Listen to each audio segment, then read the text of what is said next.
Well, hi, I'm Larry Schlesinger, Jessica, Steve, and we're here today to talk about breast augmentation and breast control just about everything. Cleavage is, I would say king, but maybe it's queen. Definitely queen. Yeah. Amen to that. Yeah. So anyhow, what we're going to do today is just talk about how we do the surgery and what you can expect afterwards. And it's as you remember, because we've talked already, that I put all my implants in through the armpit underneath the muscle, and we're going to be using high-profile implants.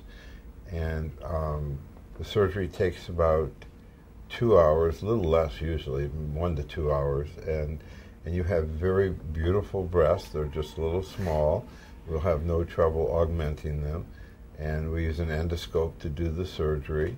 And then afterwards, that night, you'll be having an ACE wrap up here to keep the implants down in the pocket, and no bra for a month. Okay. We have nipple covers. It gives you all the privacy that you need. In fact, if I was a woman, I just wear nipple covers. I have the straps and all that. The technical part of the surgery is that we make an incision in your armpits, and after that, nothing sharp goes inside of you. So the chances of injuring the nerve to the nipple is really pretty close to zero. It's always possible. It can be stretched, and you have a slow return, but not loss of nipple sensation. That's very unusual. And I like going through the armpit because we're going directly underneath the muscle. And even though you're a fitness person, we're not going to hurt your pectoralis muscles. It appears that the small extension of the pectoralis that inserts on the fifth rib is not necessary for pectoral function. Okay. And in fact, there's a plastic surgeon in Western Massachusetts that's a bodybuilder, and he has gone on record, and he's written many papers, to say that not only do your pecs work well, but he feels because you have this implant underneath it, it's like a lever, you'll even be stronger. Wouldn't that be cool? Yeah. Like, improve my workouts? Yeah, that's what he says. There we go, even more positive There you go. things from this. Afterwards, at the end of 1 week, you can go on long walks. At the end of 2 weeks, you can go swimming. 3 weeks, you're back in the gym, and in 4 weeks, you're going running. I know getting back in the gym is important to you. Yep. After that, we'll be following you to make sure the implants are appropriately positioned, that they stay soft, and then and I see you at weekly for a month, monthly for a quarter, quarterly for a year. And usually by that time, you're so bored with seeing me that you go, okay, it's good enough. And no. Some people keep coming back yearly, and I've seen people up to 15 years after, and works for them. And I'm always, so it gives me a linear perspective. I've been doing this so long that I know how they're going to change, and I know what they're going to work for you. And we also discuss what could go wrong.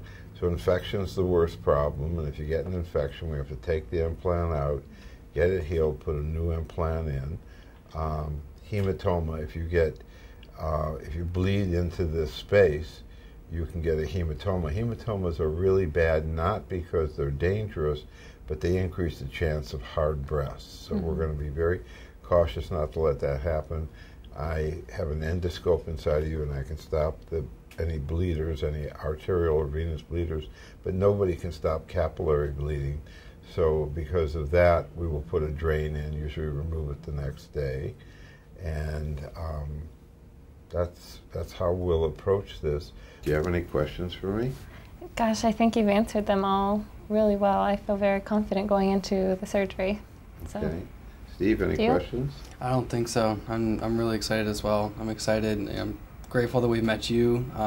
The entire clinic here is amazing. You guys are the nicest. I couldn't have asked for a better clinic to come to. You guys are so nice.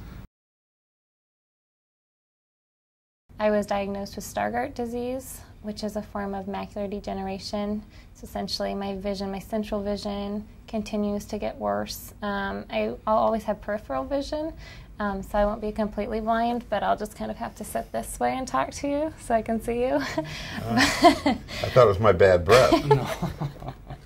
Well, no. Oh, good, good shot, good shot. Yeah, it's just part of who I am, and there's no cure yet, but we're hopeful in the next 10 years or so that there could be one. That's wonderful. I hope there's a cure for your problem, but I do have a cure for small breasts. All right. Yes.